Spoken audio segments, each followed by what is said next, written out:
வணக்கம் நேயர்களே, ஃபீபாவின் இன்றைய காலை தியானத்திற்காக உங்களை அன்புடன் வரவேற்கிறேன். ஃபீபா நேயர்களுக்கு அன்பின் வாழ்த்துக்கள். இந்த நாளிலும் தியானிக்கும்படியாக எடுத்துக்கொண்ட தலைப்பு கர்த்தர் நல்லவர். கர்த்தர் நல்லவர், அவருடைய கிருபை என்றும் உள்ளது. கிருபை என்றால் தகுதியில்லாத ஒருவருக்கு தேவன் காட்டும் இரக்கம், பரிவு, நன்மை செய்ய வேண்டும் என்கின்ற தயவு. பூமிக்கு வானம் எவ்வளவு உயரமாயிருக்கிறதோ அவருக்கு பயப்படுகிறவர்கள் மேல் அவருடைய கிருபையும் அவ்வளவு பெரிதாயிருக்கிறது என்று சங்கீதம் 103:11 வாசிக்கின்றோம். பூமிக்கு வானம் எவ்வளவு உயரம் என்று யாருமே அளவிட முடியாதது. மனிதர்கள் இன்றைக்கு வானளாவும் கட்டிடங்களை கட்ட வேண்டும் என்று முயற்சிக்கிறார்கள், சாதனை படைக்க விரும்புகிறார்கள். பிரான்ஸ் தேசத்தில் ஈஃபில் கோபுரத்தை உயரமான கோபுரம் என்று கூறுவார்கள். மலேசியாவில் பெட்ரோனாஸ் என்ற கோபுரத்தை குறித்து உயரமான கோபுரம் என்று கூறுவார்கள். இதை குறித்து பெருமை அடைந்து கொள்வார்கள். ஆனால் தேவனுடைய பிள்ளைகளாகிய நமக்கு மிகவும் உயர்ந்த ஒன்று, மிகவும் சிறந்த ஒரு கோபுரம் என்றால் அது கர்த்தருடைய கிருபை என்கிற கோபுரம். கர்த்தருடைய உயர்ந்த கிருபையை யாராலும் அளக்கவே முடியாது.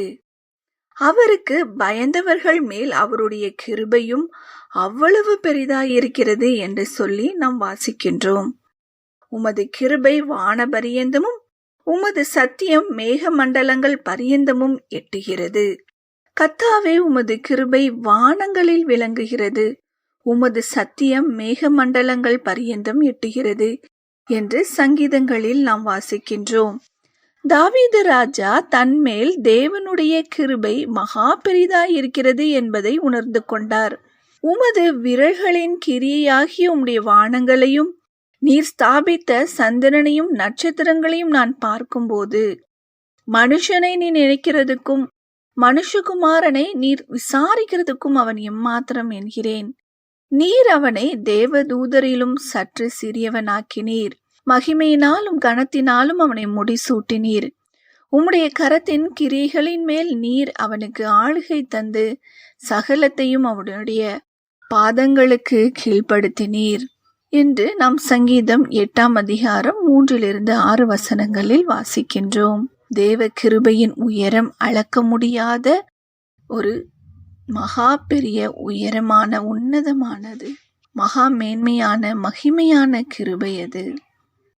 பரலோக தேவன் கிருபையாக நம்மை தேடி வந்தார்.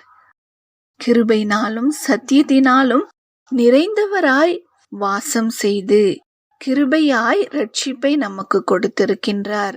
கிருபையாய் நம்மோடு உடன்படிக்கை செய்திருக்கின்றார். கிருபையாய் பரலோக வாசஸ்தலங்களையும் நமக்கு ஏற்படுத்தி இருக்கின்றார். தீத்து 2 வசனங்கள் 11 நாம் வாசிக்கலாம். ஏனெனில் எல்லா மனுஷருக்கும் ரட்சிப்பை அளிக்கத்தக்க தேவ கிருபையானது பிரசன்னமாகி, நாம் அவபக்தியையும் லௌகீக இச்சைகளையும் வெறுத்து தெளிந்த புத்தியும் நீதியும் தேவபக்தியும் உள்ளவர்களாய் இவ்வுலகத்திலே ஜீவனம் பண்ணி, நாம் நம்பியிருக்கிற ஆனந்த பாக்கியத்துக்கும் மகா தேவனும் நமது இரட்சகருமாகிய இயேசு கிறிஸ்துவினுடைய கிருபையின் பிரசன்னமாகுதலுக்கும் எதிர்பார்த்து கொண்டிருக்கும்படி நமக்கு போதிக்கிறது என்று சொல்லி, ஆம், அவர் நமக்கு ரட்சிப்பை அளிக்கின்றார். நாம் இந்த உலகத்திலே நீதியும் தேவ பக்தியும் உள்ளவர்களாய் ஜீவனம் பண்ண தேவன் நமக்கு கிருபை கொடுக்கின்றார்.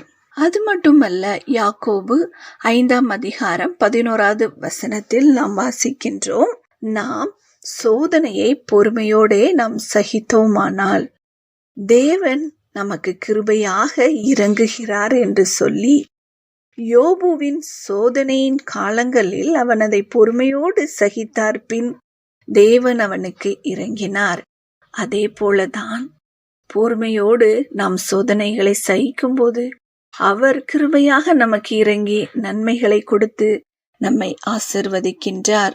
1 பேதுரு 5:5 நாம் வாசிக்கின்றோம், தாழ்மையுள்ளவர்களுக்கு கிருபை அளிக்கிறார் என்று.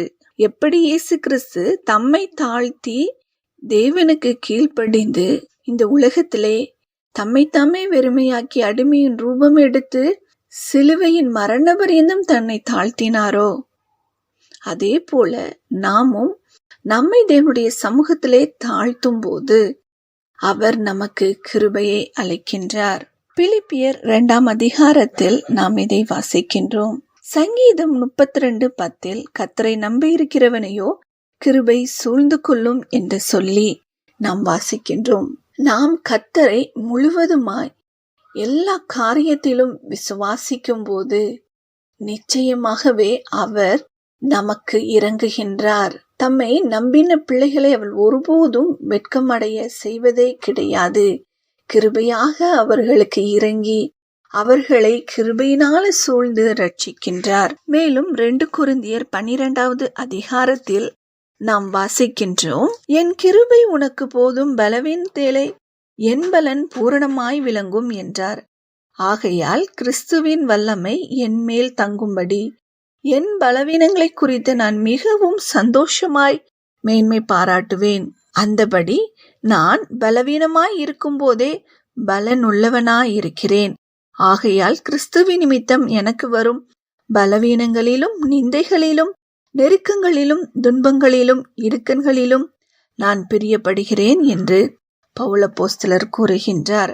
ஆம், நம்முடைய பலவீனங்களிலே, நம்முடைய நெருக்கங்களிலே, துன்பங்களிலே நமக்கு இறங்கி தயவு பாராட்டும்படியாய், நம்மை பலப்படுத்தும்படியாய் அவருடைய கிருபை இறங்கி வருகின்றது. அந்த கிருபையை நாம் பெற்றுக்கொள்ள நாம் ஒவ்வொரு நாளும் தைரியமாய் அவருடைய சமூகத்தில் வரவேண்டும் என்று வேதம் நமக்கு வலியுறுத்துகின்றது. எபிரேயர் 4ஆம் அதிகாரம் வசனங்கள் 15-16 நாம் வாசிக்கலாம்.